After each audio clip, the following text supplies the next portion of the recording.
disais, on va parler donc de cette fameuse taxe émeute. Je vais commencer avec vous, Bernard Cohen-Haddad. Alors, on nous explique que les assurances ont anticipé finalement ce fameux risque émeute. Ça veut dire qu'on va s'habituer aux émeutes et que les Français vont payer.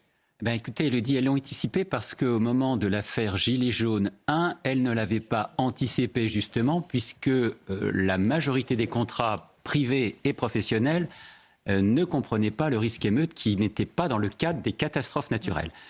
Vous savez que le risque catastrophe naturelle est un risque qui est dans tous les contrats, qui était de 12%, il est passé à 20% au 1er janvier 2025. Et donc, c'est un enjeu de solvabilité pour les assureurs qui n'ont pas assez les moyens aujourd'hui, d'après ce qu'ils disent, de pouvoir survenir à la multiplication d'émeutes. Et c'est vrai qu'il y a une multiplication du risque émeute. Et donc, une couverture nécessaire à la fois pour les biens professionnels, pour les biens particuliers et pour l'ensemble aussi de l'espace public, puis un certain nombre de communes n'arrivent pas à se faire assurer par du fait qu'il y a des risques supplémentaires que les assureurs ou que la caisse de réassurance ne peut pas assumer. L'enjeu aujourd'hui, il est où ? Il est tout simplement qu'on peut se demander si c'est aux victimes, c'est-à-dire à l'ensemble des Français, de payer un risque supplémentaire alors qu'il y a déjà un certain nombre de contrats et de garanties qui pourraient couvrir ce risque. Est-ce que les assureurs, c'est la question qu'on doit se poser, vous l'avez bien dit dans votre coup de gueule, est-ce que les assureurs n'ont pas assez d'argent pour pouvoir subventionner et tout simplement couvrir les risques ? Je ne visais pas les assureurs, hein, je visais le mauvais sens politique. Oui, mais ça fait partie d'une politique publique. C'est pour ça que les sénateurs ont pris cette mesure, cette loi. Ça reste choquant. Aujourd'hui, il y a un vrai enjeu tout simplement d'équité et c'est un peu comme une taxe supplémentaire qu'on mettrait sur la tête des Français. Tout le monde va la payer, y compris les victimes. Ce n'est pas, me semble-t-il, la meilleure solution de garantir la confiance et de répondre à une attente. La seule réponse qui vaille, c'est d'améliorer la sécurité et non pas de faire payer aux Français les conséquences des dégradations des vandales. Oui, très loin surtout, une fois de plus, des promesses qu'on faisait à la sortie des émeutes. Justement, pour aller un peu plus loin sur ce sujet, on va regarder les détails de cette fameuse taxe émeute. Alors on l'appelle comme ça, évidemment, pour généraliser. Les détails avec Kylian Salé. Pas encore adopté et déjà décrié. Le Sénat a donné son feu vert à une prime de 5% sur tous les contrats d'assurance. Cette prime financerait un fonds d'indemnisation dans lequel il serait possible de puiser en cas d'émeute. Pour Alexandre Devecchio, journaliste au Figaro, c'est une taxe déguisée.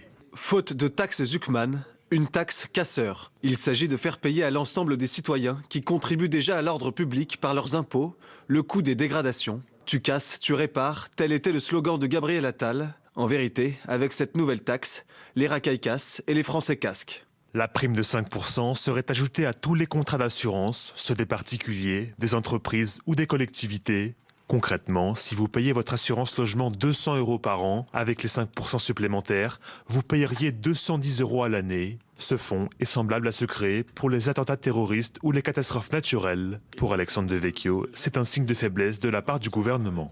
Le message envoyé par l'État est qu'il ne peut rien contre l'ensauvagement et que nous allons devoir nous y habituer, comme il va falloir vivre avec les conséquences du réchauffement climatique. À travers cette mesure, il banalise les émeutes et se résigne à les voir se multiplier dans les années à venir. Cette prime de 5% reste pour l'instant en suspens, faute de budget pour 2026. Après son adoption au Sénat, elle doit être une nouvelle fois votée à l'Assemblée nationale.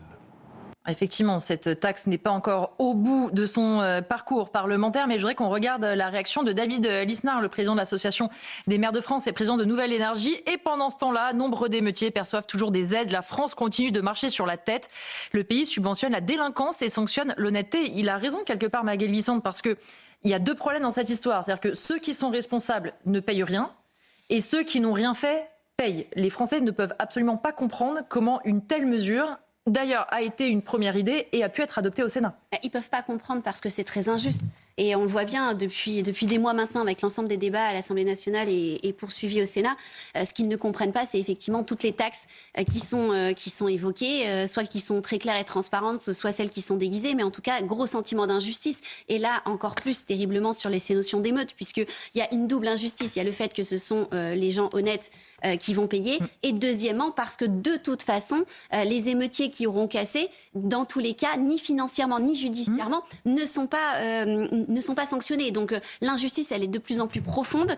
Il y a un ras-le-bol de vivre en fait cette injustice en permanence, et donc forcément provoque de la colère et de l'incompréhension, et par définition une défiance envers le pouvoir politique. Et là, ce que nous montre effectivement cette solution, et notamment les assurances, c'est un manque de confiance totale envers l'avenir politique et au bon sens politique pour pouvoir justement trouver les bonnes solutions. Et moi, j'attends qu'une chose, c'est l'expression de Gabriel Attal au sein de l'Assemblée nationale pour savoir effectivement quelle prise de position sur cette nouvelle taxe. Et je lui propose mon fameux tu casses, tu répares que j'ai renouvelé. Si jamais il nous écoute, Gabriel Attal, je vous l'offre bien volontiers. C'est vrai, Hubert, que du coup, on acte l'incapacité de l'État à faire face. Comme on n'arrivera pas à réguler les émeutes, comme un jour ou l'autre, il devrait y en avoir de nouveau, et évidemment, on l'espère, surtout pas dans ces proportions-là, eh bien, il faut financer ce risque, en fait. C'est pas un hasard si dans votre sondage, tous les derniers avatars du socialisme, dont Gabriel Attal est des figures emblématiques,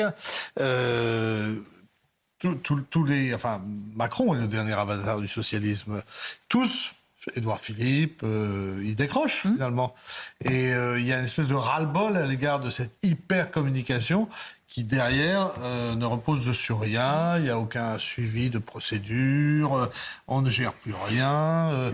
À une époque, on disait il faudrait supprimer les allocations familiales. À une autre époque, on disait ce sont les logements sociaux. Oui. Puis, on a eu plein d'idées à un moment. Non, mais on est un pays qui marche sur la tête parce qu'effectivement, il n'y a plus aucune sanction qui paraissent pourtant légitimes. Mais ça a une traduction politique. C'est-à-dire qu'aujourd'hui, si tout le monde se réfugie dans une forme de reconnaissance de Donald Trump, qui est un personnage imbuvable, il faut bien le reconnaître, et bien c'est aussi parce qu'il y a une volonté quand même qu'il y ait un peu d'efficacité, qu'on remette l'église au milieu du village. Oui, parce que Arnaud Klarsfeld, comme le disait Hubert très justement, au moment des émeutes, on a eu des idées sur les allocations familiales, sur expulser les familles de délinquants de leur logement. Il y avait plein d'idées. Alors après, il faut voir évidemment la mise en œuvre, mais 2 ans après, aucune de ces idées n'a été mise en place. Parfois, on voit des maires, et pour le coup, David Lisnard d'ailleurs l'avait fait, qui mettent cela en place. Mais au niveau de l'État, quand ça flambe partout dans nos rues, on fait plein de promesses, et dès que ça se calme un peu et que la focale est mise sur autre chose, ça n'est jamais suivi d'effet. Mais les Français s'en rendent compte maintenant. L'État a quand même pris un peu peur, parce qu'il y a eu des peines de prison fermes qui ont été prises par les juges, beaucoup plus fermes que d'habitude. Donc, lors de la dernière émeute, il y a quand même eu un sentiment de peur au niveau de l'État, comme que lors des Gilets jaunes. Mais ils considèrent maintenant les émeutes comme une catastrophe naturelle, inévitable et récurrente. Et ils prennent les mesures administratives appropriées dans leur couloir de pensée. Mais je viens de regarder, c'est à vérifier de manière plus sûre, mais je n'ai pas vu d'autres pays où c'est rendu obligatoire par l'État, cette assurance émeute, c'est laissé... non, ça je pense que c'est une idée franco-française, soyons fiers. C'est laissé à l'initiative privée, aux assurances privées, non Bon, et donc la France innove en la matière comme si les émeutes devaient être un phénomène récurrent et naturel. Et j'ai pas grand-chose d'autre à dire. L'éditorial de M. Devecchio conjugué au vôtre ont brillamment tout résumé. Bernard, c'est la France. Oui, non, mais c'est la France. Mais ce qui est malheureux aussi, Bernard, c'est que cette France qui paye pour les émeutes, qui paye aussi le fait que les enfants n'ont pas pu aller à l'école, n'ont pas pu aller à la médiathèque au moment de ces émeutes, cette France-là, c'est celle qu'on entend rarement. C'est pas celle qui défile, mais c'est celle qui, un jour, en aura vraiment marre. Ce sont ces fameuses classes moyennes qui sont délaissées depuis des années, qui se serrent la ceinture et on leur dit vous allez encore plus vous serrer la ceinture parce que figurez-vous que vous allez payer pour ceux, vous travaillez pour ceux qui ont des aides et qui cassent en plus. C'est pour cela que cette France qui vit les territoires a plébiscité tout à l'heure le retour à une ordre, à l'autorité et non pas au chaos politique, à cette tripolarisation, à la difficulté de pouvoir prendre des mesures parce que ce texte des sénateurs, c'est une validation du statu quo d'une France qui est dans le chaos permanent.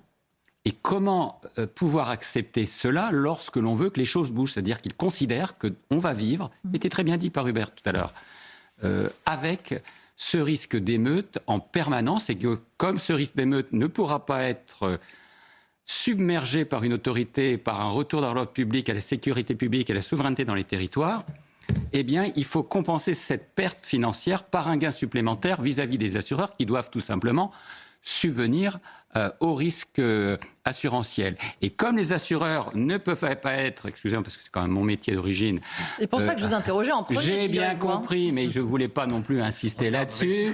Voilà. On respecte votre vie privée, je ne l'avais pas dit moi-même. Oui, mais vous avez bien fait. En tous les cas, ils ne peuvent pas être défaillants, c'est-à-dire qu'ils doivent être en garantie financière derrière. Il faut que les caisses des assureurs soient pleines pour pouvoir répondre. Il y a ces catastrophes naturelles de plus en plus nouvelles.